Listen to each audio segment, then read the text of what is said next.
Hey guys, welcome back. Happy Monday. Sorry for the little delay there, guys. I had some technical difficulties. I messed up some settings on my end. It's bound to happen once in a while. I'm surprised I don't do it more often, to be honest. Let me know how the video and audio are coming through, seeing as how I had to do some last minute changes, as always. Hope everyone had a good Monday.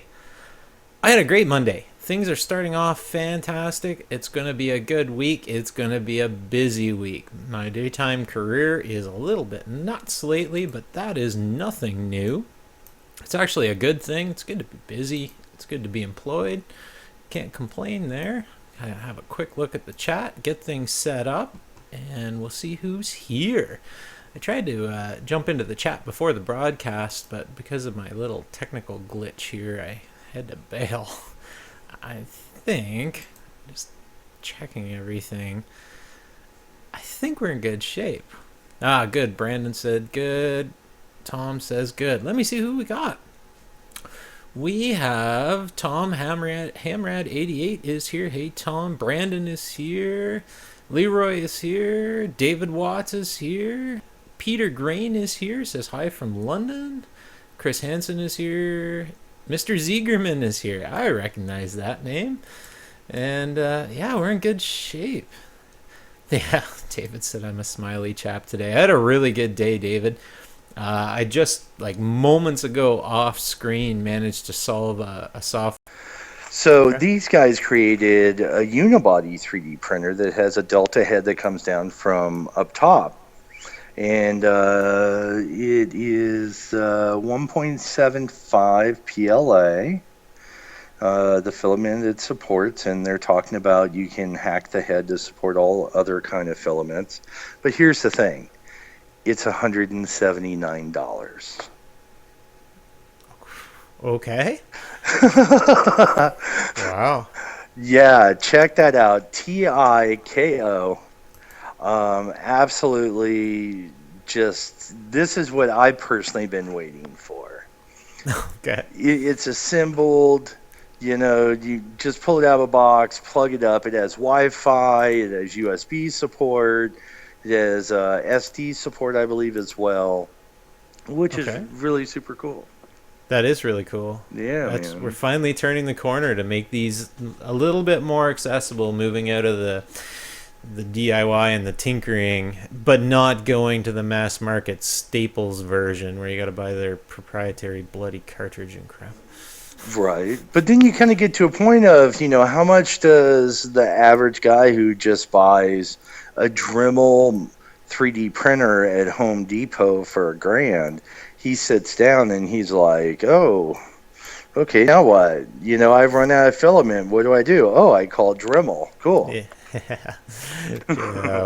There definitely is a place for the turnkey ones. I love the thought of the hybrid, the not quite so tinkery as our ones, but not proprietary. I want something I can still buy a kilogram of filament from anywhere. Yep. But is more close to consumer grade. Mine's actually been good. I shouldn't say that. I have done very little to my Solidoodle in a long time now. But it when things go silly as they do, it takes. I have to scratch my head to get my head around what's going on and how to get the prints back looking good. That when those days are gone, I'm gonna be a happy guy. I hear you. Well, I think they're getting closer and closer. Check out this 3D printer. It'll be out in a few months. And, I think for entry level and mid-level guys, it'll be a great investment. Hey, don't know about all those AT&T people out there, but the Federal Trade Commission, the FCC, nailed AT&T this week $25 million for employees stealing all of the customers' social security numbers. Yike. I saw a quick headline on that, and I sort of skipped over it because thankfully I'm not at risk of any of that. Oh, that's scary. Well, I mean, it kind of makes you think, but is your carrier doing the same thing and they just haven't been caught yet? Yeah, or admitted that it happened. Right. To me, the bigger joke of it all is AT&T makes $25 million in about 14 minutes. Isn't that just enough to make you ill? It is. It is almost kind of like Amazon finally getting approved. Um, Amazon in the U.S. can now fly drones. No, a drone here can fly no higher than 400 feet and must not exceed 100 miles an hour. Yep. It looks like there's a statement put out by Amazon saying that we're pleased that the FCC has granted us this stage of R&D and expanding, looking forward to delivering prime air services to all of our customers in the United States safely and soon.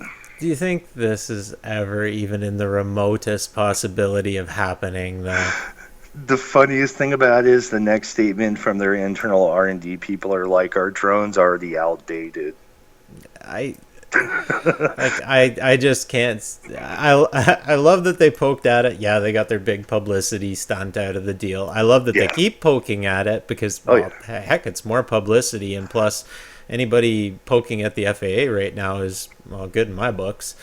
And at the end of it, though, like, really, are you going to see a multi-rotor drop a package at your house? Even better, a 6-pack of beer.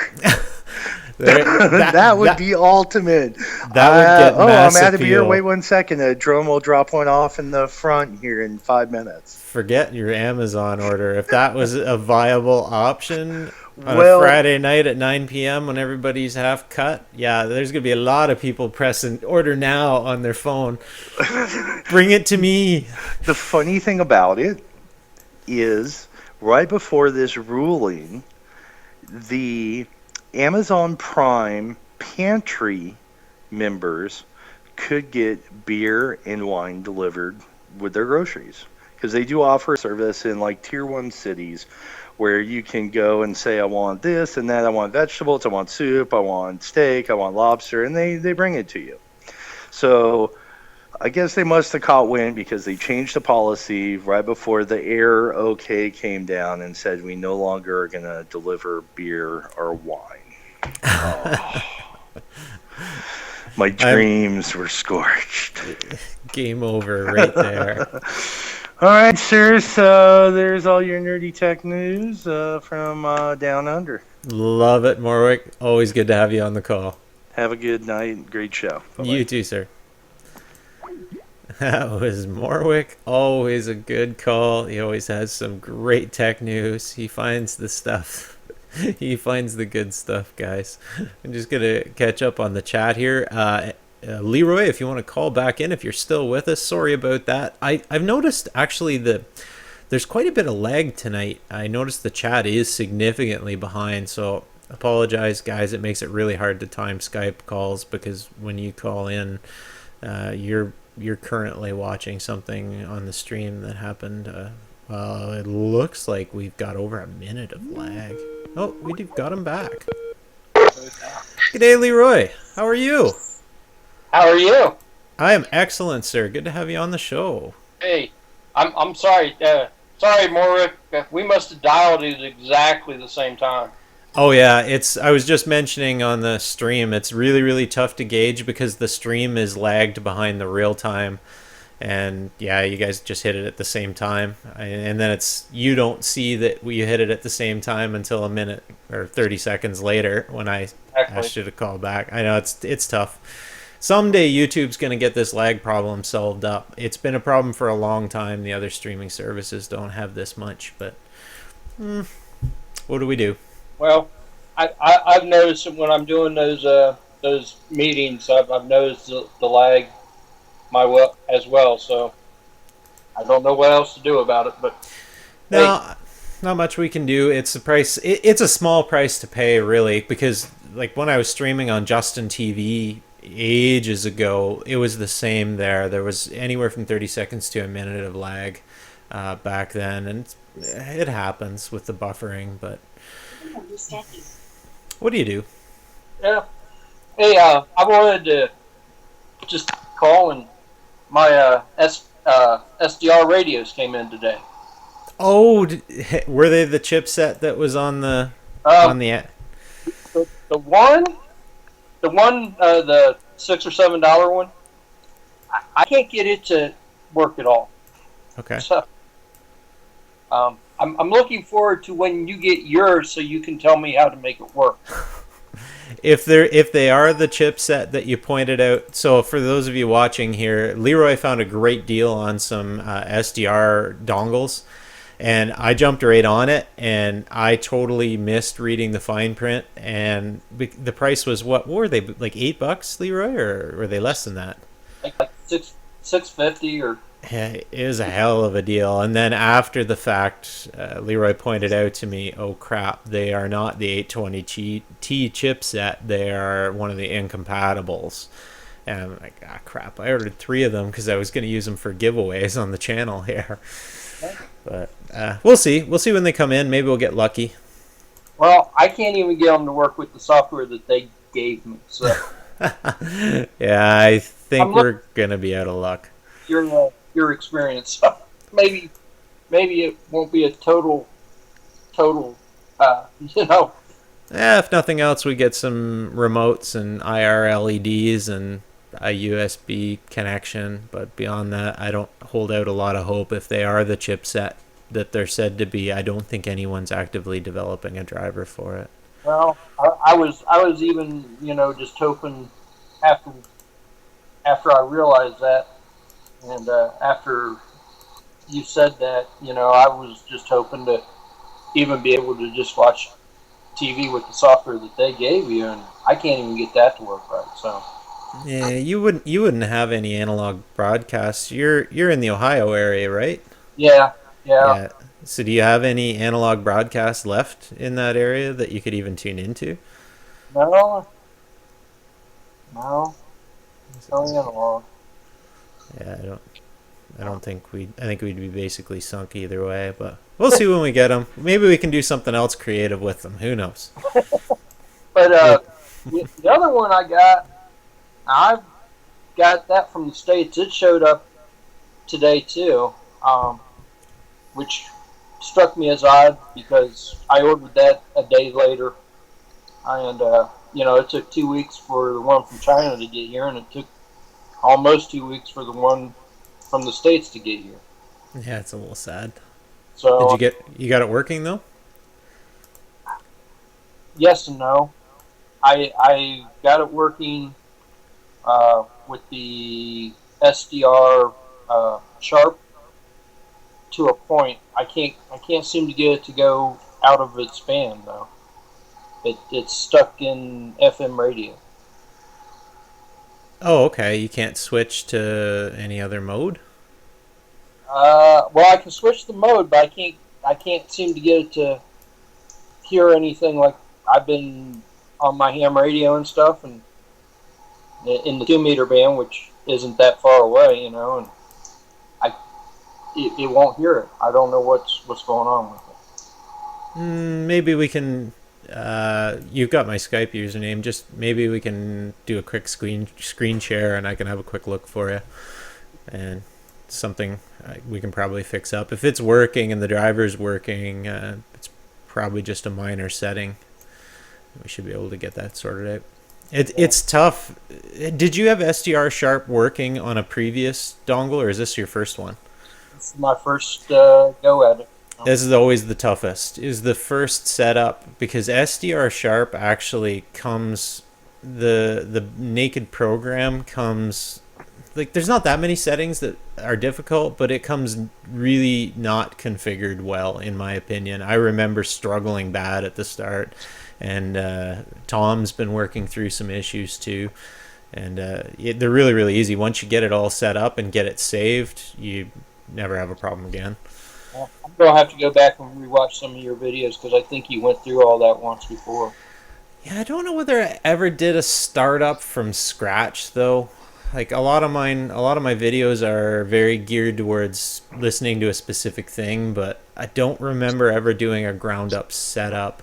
Mind you, you could piece it together from them, but some of those videos are really tough to watch because the quality I did back then I'm not proud of.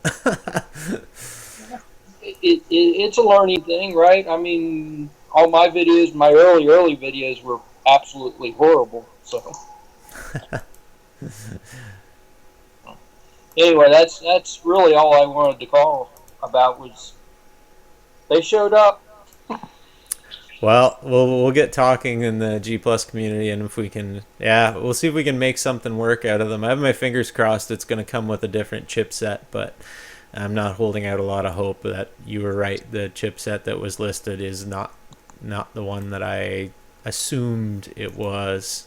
I was all excited about the price, and I didn't read the fine print. My bad. They got us on the price, but you know, I don't normally do that either. Just as I covered earlier, the how to buy things on eBay, I'm pretty meticulous about it, and yeah, that time I just missed the boat. right? Whatever.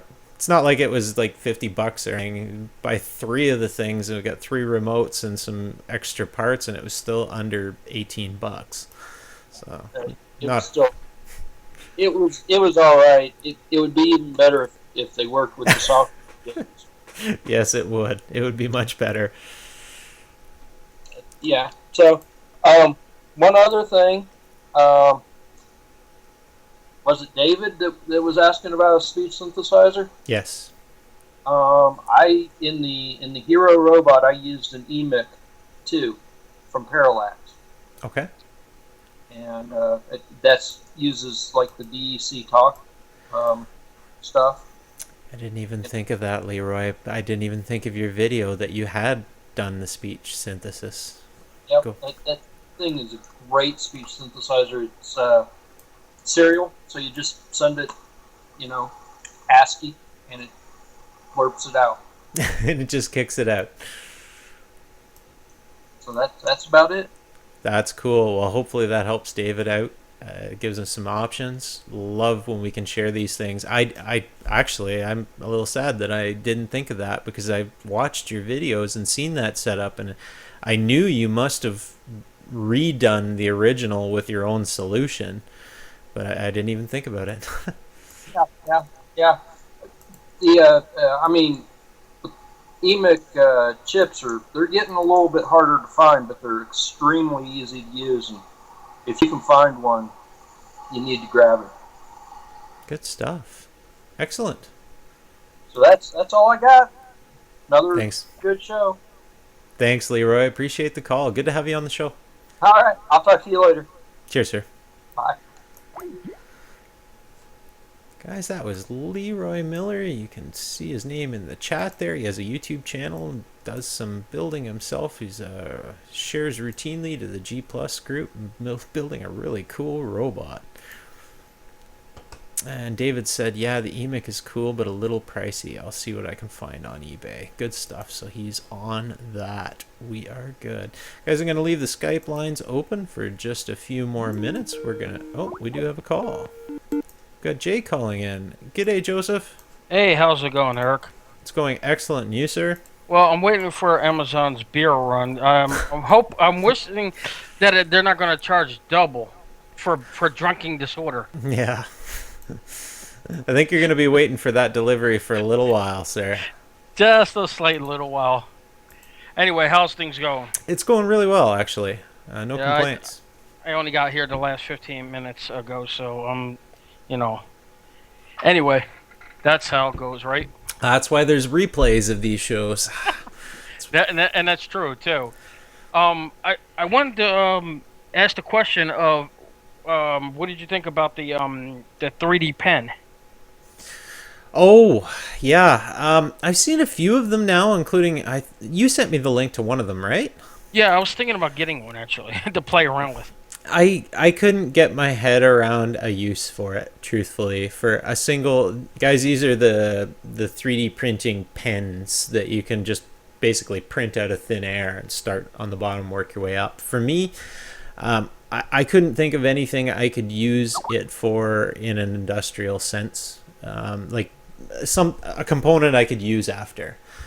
Well, so basically, it's similar to the same as a 3D printer using the same extruder and everything. Correct? I'm thinking it is, right? Yeah, except there's single strand coming out of a pen, so like my 3D printer lays down several hundred layers to go yay high, and Yeah. it would be tough to recreate that with a pen by hand, I think, to have a viable product. Yeah, I But know. Morg's commenting on that right now. yeah, But another thing I found interesting on somebody's video. I can't remember who it was. Not to get off the subject and all, was the somebody took an actual pencil, one of them pen pencils, where you push the button and the lead part of it comes out. Somebody actually took solder and put it through there, and I thought that was a little different idea. I didn't know if you ever seen something like that before. I did ages and ages ago. I saw something along the lines of the 3D printing pen, except it was for solder. And what it was for laying out perf board, for connecting perf board very quickly. Okay. And it turned out I hated the idea right from the get-go because I know how much heat it takes to get solder to bond to a component, and this thing was basically the idea of I can lay solder down over something, and solder doesn't work that way. Yeah, that's true. And I did see something. I'm sure you could work around it if you had some kind of if it had some kind of a plate that would precede your tip that was laying down the solder and put the components, and then I think it would be really, really good for like perf board building. But really, at the end of the day, why not just use an iron and hit it with solder? But do you really want to heat up a board really and make it warp a little or whatever? Yeah. And that's really what got me. But no, somebody actually took one of the type of pencils that you get, like kids pencils, like it's a pen pencil, and they stuck solder out of it instead of hand moving it. They just push a button and the solder comes through. Oh, for actually feeding it into what you're working with an iron. Yeah, but why? Why would you want to have to click instead of just? I don't know. I just found it interesting. Fluid motion. Actually. It is interesting, but again, I can't see the purpose why I'd want a ratcheting device to feed a millimeter solder when I've already got it in my hand anyway and I'm feeding it. I guess not. Burn your fingers off. That would help. That's the only thing I could think of, really. Well, and I don't know about you, but when I solder, I have this much lead of solder in front of my fingers. I don't put my fingers right down to the heat, except when I'm really concentrating and trying to make a run. But all of this, it just sounds gimmicky. Yeah, that's true. Well, speaking of which, I need to start finishing up these videos. I'm way behind. My dad in the hospital and everything. I don't have time to do anything now these days. Sorry, I was laughing at. I was not laughing at you. I was laughing at another comment that came in. No, I see. Sorry, you were saying. Sorry, my bad. No, it's okay. It's cool. No, I was talking about I had so many. I had like 3 or 4 videos I was gonna upload, and then, my dad being back in the hospital, I had another heart attack. That's not good at all. 3rd heart attack in 2 months. Wow, that is not cool. Well, they found some problems with his heart. They think there's a hole or something in his heart, and they want it to. It's at the very end of it, so they want to actually cut it out now. Well, I wish him all the best. Yeah, thanks. I definitely hope for the best myself too. But I finished up my clock. Woohoo! Oh, did you? Good stuff. Yeah, well, I just got to upload the video and the how-to video now and what code I used, and I'll be all set. This thing is enormous. I actually made it bigger. Oh, did you? I made it 5 foot wide by 4 foot in height. 5 feet by 4 feet? Yeah, the wood itself is 5 feet by 4 feet, but the clock itself is, from end to end, is almost 4 foot by 3 feet high. Was the clock itself. What do you need a clock that size for? I'm going to stick it outside my window, watch. I'm going to tell the time for 10 stories high. Oh, geez. No. I don't know why I just wanted to build it, but it was just a fun project, and a lot of people send me messages about it, and they actually loved it too, and they were going to build their own. I had like over 30 private messages for it. Oh, good stuff. Well, keep building. Yeah, I thought it was a cool project to do anyway, but the wood that it was on now, it wasn't big enough. I said I gotta go bigger. Well, they said bigger is better, but Hey, why bi- not? but bigger is sometimes stupidity too. Good stuff. Anyway, let me let you go. I don't want to keep up hang you up here, No and I problem. just wanted to see about the whole thing. Oh, I did buy the CNC router. Oh, you did get it. That's on its way. Good. Um, and I did buy something else. I can't remember what it was. I'll figure that out later. But yeah, that the CNC router is on its way. I'm going to have definitely fun making prototype boards, PCB boards with it, Good stuff. and it can do up to a 15-inch by 15-inch PCB board. That's plenty big enough for anything. I don't know about you, but that's bigger than I'll ever make a board. For $380, it wasn't that bad. Oh, good stuff. Well, share some video and let us know how that works. Yeah, it should be in actually tomorrow or probably Wednesday, I think. Good stuff. Anyway, that's about it. Have a good one. Yeah, you too, sir. All Good right, talking take to you. Bye bye. Guys, that was Joseph. We are dodging messages all over the place. Too many messages coming in. I get distracted easily, guys. Just quick check the chat. We are running a little over. I'm going to wind it down here. And good stuff. We are just about... Oh, not that one. Let's see if we can find the right button here, guys. Tech tip of the week, guys. This one's really quick, really easy, and it's along the lines of the 3D printing pen and the flight test plane. I don't have a slide for this. I'll just show you one of the most ridiculed yet drastically underestimated tools I have in my workshop. Good old glue gun, guys. So last week I shared a video, I think it was Noe and Pedro put it out on doing standoffs for PCB components when printing and stuff. And it occurred to me how often I have boards set into an enclosure that I didn't 3D print. You know what I use for standoffs or holding things in place or electrical insulation or weather protection? It's right here, dirt cheap. A good old hot glue gun. I noticed you can buy these at the dollar store now for light duty applications. If you don't, I'm probably preaching to the choir here, guys, but a lot of people made fun of it for a long time as kind of a useless tool, but I'm amazed at how often I use mine, and a lot on my electronics projects. If you saw my data logger for the high altitude balloon, I just hosed that thing in hot glue. It's completely encased. No chance of any component coming loose because it's encased in resin. That annoying resin we find inside of electronics components when we try and fix them. Yep, you can do that yourself with just plain old hot glue.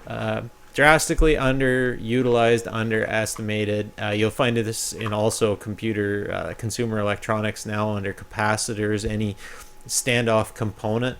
Most often you're just going to find a type of hot glue in there. It works for your own projects too. Can't say it enough. I use the thing almost every time I'm in the workshop building a board or working with something. Even when I'm repairing something, when I'm putting wire lines back into like LCD monitor, it's so much easier to just take the hot glue gun and just tack the wires in place instead of dealing with unruly components when you're trying to get a bezel back together. If you've got the gun warmed up there, no problem. Really, really handy. That and my soldering iron are always on when I'm on my bench. That's the tech tip for this week, guys. Guys, thank you for joining me. This is the highlight of my week, my time with you. I truly enjoy it, guys. Good luck in all your electronics ventures, and please remember, if you didn't already, click the thumbs up button down below. Subscribe to the channel if you're new here. Look forward to seeing you later through this week. Check me out on social media. I am there a lot. Hit me up on Twitter. Let's have a chat. Talk to you later, guys.